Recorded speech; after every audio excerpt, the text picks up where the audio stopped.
Halo teman-teman, ini lagi-lagi berita yang sangat-sangat menggemparkan ya. Bagaimana kekacauan bernegara kita terus dan terus diulangi oleh oknum-oknum pejabat ya, terutama di lingkungan Kementerian Keuangan. Kali ini betul-betul gila, bahkan Sri Mulyani sudah mulai anti transparansi. Apa yang disembunyikan dari kita semua? Mari kita lihat teman-teman ya, share dari berita yang gue dengar. Gue tidak nonton acaranya sih, tapi gue dapat beritanya ya.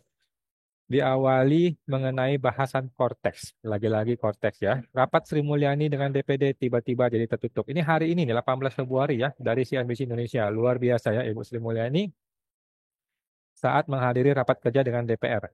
Kemarin Sri Mulyani itu rapat dengan DPR membahas anggaran, membahas uang, uang dan uang. Dia tidak tertutup. Tidak ada yang ditutup-tutupi, teman-teman ya. Tetapi hari ini bahas mengenai Cortex, dia tutup-tutupi. Kenapa ditutupi? Apa yang disembunyikan dari kita semua? Apa yang dia tidak mau rakyat ketahui? Padahal makanan dia, makan siang dia, minuman dia, baju dia di situ, kacamata dia di situ, semuanya pakai uang rakyat, pakai uang kita semua. Pertanyaannya apa yang disembunyikan? Silakan teman-teman komentar teman-teman ya. Kita baca dulu. Rapat kerja antara Menkeu Sri Mulyani Indrawati dengan Komite 4 DPD RI tiba-tiba tertutup. Gila. Keputusan ini begitu mendadak padahal sebelumnya rapat berlangsung terbuka. Mulanya raker antara para senator dengan Menteri Keuangan Sri Mulyani itu dinyatakan terbuka oleh Ahmad Nawardi. Oke. Kami buka dan dinyatakan terbuka untuk umum. Lah, ini udah kayak hakim-hakim oknum di pengadilan pajak nih. Awalnya dia bilang terbuka untuk umum, tiba-tiba dia tutup ya. Ini sama seperti kayak oknum hakim di pengadilan pajak ya. Oke, oke, oke, oke. Bapak Nawardi. Namun setelah ia menyampaikan paparan rapat terbuka, pembuka terkait potensi merosotnya penerimaan negara hingga belanja kementerian lembaga yang terkena efisiensi, rapat itu seketika tertutup. Gila, gila, gila. Memang bangke ini orang-orang ini ya. Ini negara Konoha, teman-teman ya. Kalau Indonesia mah nggak begitu ya. Saat menyampaikan pemaparan pembuka rapat, Nawardi sempat menyinggung masalah sistem Cortex yang terus muncul sejak diluncurkan pertama kali ke publik oleh DJP 1 Januari. Gila, mulai-mulai ya. Udah mulai panas. Akibat permasalahan Cortex itu, Nawardi mengaku mendapatkan informasi bahwa DJP bisa mengumpulkan 20 juta faktur pajak pada Januari dari sebelumnya pada periode itu 60 juta faktur pajak ya pada periode yang sama. Gila, gila, gila. Sehingga penerimaan pajak yang terkumpul nanti bisa diklarifikasi Ibu Menteri hanya 50 triliun dari 172 T pada tahun sebelumnya. Ini adalah kerugian negara ya, bisa masuk penjara. Permasalahan itu dianggap membuat penerimaan negara akan bermasalah pada awal tahun, membuat kas negara berpotensi terganggu. Bukan potensi terganggu ya, sudah terganggu, teman-teman ya. Bukan potensi terganggu ya. Ini masih masih baik loh bahasa dia loh. Sudah terganggu, teman-teman ya, dan sudah terjadi di mana-mana kekacauan bernegara, kekacauan mengenai keuangan negara sudah terjadi di mana-mana. Tentu ini membuat penerimaan negara, keuangan negara agak goyang, dan KL di awal tahun enggak punya dana menjalankan program yang sudah dirancang setelah 2 bulan ini. Seperti tahun-tahun sebelumnya, sumber anggaran negara tentu berasal dari sisa anggaran 2024, yaitu 45 triliun. Ia juga pada kesempatan itu menyebut kehadiran Danantara yang akan diresmikan Pak Bos nih, Pak Prabowo dalam waktu dekat, akan membuat kondisi penerimaan negara lebih bermasalah lagi. Gila, hebat juga nih orangnya. Sebab setoran dividen dari BUMN kelolaan Danantara yang selama ini masuk ke negara ya melalui pos PNBP, kekayaan negara yang dipisahkan atau KND, harus lebih dahulu dikelola oleh badan tersebut. Nah lo, mateng, mateng. Setoran dividen 65 BUMN ke negara yang ditarget 90 triliun pada 2025 ya, dari sebelumnya 85,5, dari 10.400 triliun aset yang mereka kelola. Jumlah ini akan masuk ke kas BPI Danantara dan dikelola menjadi investasi. Dividen BUMN ini akan dikembangkan terus-menerus. Status Danantara inilah yang membuat perusahaan BUMN yang dikelola Danantara bukan lagi kekayaan negara, bos. Yang dipisahkan sehingga tidak ada lagi yang namanya pendapatan PNBP dari BUMN tersebut. Gila, gila. Setelah itu, Nawaldi menyinggung masalah pemangkasan KL pada kesempatan itu. Pemangkasan atau efisiensi itu sesuai Inpres ya. Ini katanya Pak Ferry Amsari. Bagaimana ceritanya Inpres bisa mengubah APBN? APBN yang sudah disahkan oleh kita bersama, DPR dan pemerintah, kemudian Inpres bisa membatalkan APBN, bisa mengubah APBN.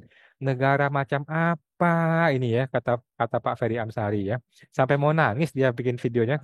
Gue sampai terharu dengan Pak Ferry Amsari itu ya, seorang akademisi mau nangis mencari logika untuk membenarkan bagaimana bisa kekacauan ini begitu terjadi. Tapi oke lah, nanti kita bikin video khusus untuk Pak Ferry Amsari. Kementerian Keuangan memotong anggaran 300 triliun dari 16 pos pengeluaran terdiri dari 256 dari belanja KL dan 50 T dari dana transfer ke daerah.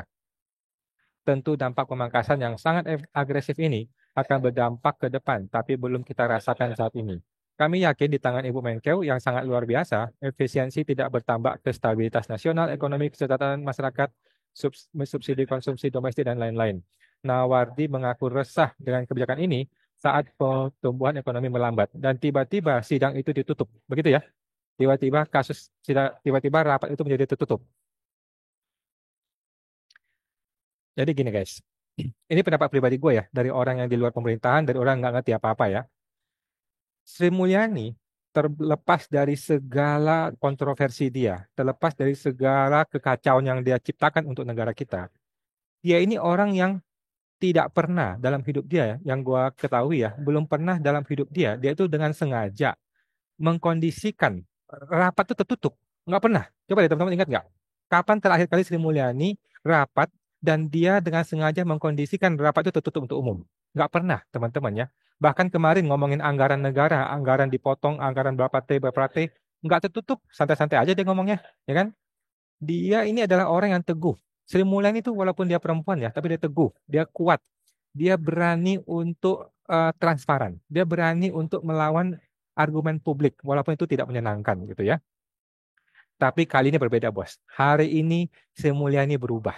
Kali ini rapatnya bisa tertutup dengan sengaja loh ini ya, dengan sengaja dan dikondisikan. Oke. Jadi kalau begini ceritanya, cuma ada dua kemungkinan dong. Cuma ada dua kemungkinan apa yang terjadi. Kemungkinan pertama, Sri Mulyani sedang berada dalam tekanan. Dia berada di bawah tekanan, under pressure. Oleh siapa? Nggak tahu kita ya. Kita tidak tahu ya. Dia tidak sanggup mengendalikan situasi. Sehingga terpaksalah dia mengikuti kekuatan super dari makhluk luar angkasa entah di mana gitu ya. Untuk mengendalikan rapat ini menjadi tertutup. Oke, itu kemungkinan pertama. Kemungkinan kedua, yang bangsat Sri Mulyani. Gitu ya. Kemungkinan kedua, kemungkinan kedua nih, yang bangsat dia, Sri Mulyani. Dialah yang melakukan tekanan. Dialah yang sedang pusing, lagi repot, tidak mau transparan, tidak mau terbuka, karena ada hal besar yang ingin dia sembunyikan dari kita semua, dari rakyat kita semua ya. Nah, sebenarnya kan rapat tertutup itu kan sebenarnya merugikan DPD. Jadi DPD kan yang mengundang, dia yang bikin rapat. Kemudian rapat itu tertutup. Pastilah rakyat akan menyalahkan DPD. Kan lu tuan rumahnya. Lu tuan rumahnya, kenapa lu bisa rapat tertutup gitu kan? Jadi ini tidak menyenangkan bagi DPD sebenarnya. Jadi seolah-olah DPD ini terlibat dengan mafia pajak gitu loh. Nah, kalau Sri Mulyani dibilang mafia pajak itu udah hal biasa, ya kan? Tetapi kan DPD kali ini jadi ikut-ikutan, jadi dibilang mafia pajak gitu loh. Nah, jadi ada dua kemungkinan teman-teman ya. Kemungkinan pertama, Sri Mulyani ditekan oleh oknum. Kemungkinan kedua, si oknum itu sendiri Sri Mulyani yang menekan DPD. Silakan teman-teman komentari di video ini, kira-kira siapa oknumnya? Kira-kira siapa penjahatnya? Kira-kira siapa orang bangsatnya di dalam pengelolaan keuangan negara ini, teman-teman ya? Bagaimana bisa rapat yang pakai uang kita, pakai keringat kita untuk bayar pajak, rapat itu harus tertutup dan kita tidak boleh lihat. Oke? Jadi pertanyaan berikutnya adalah apa hal yang sangat-sangat penting, yang sangat-sangat genting yang disembunyikan oleh oknum-oknum ini? Apa teman-teman ya? Yang mereka tidak ingin kita ketahui, yang mereka tidak ingin kita melihat, tidak ingin kita mendengar. Rahasia besar apa yang sedang disembunyikan dari rakyat? Silakan teman-teman jawab sendiri. Oke, sampai jumpa. Semoga terbantu.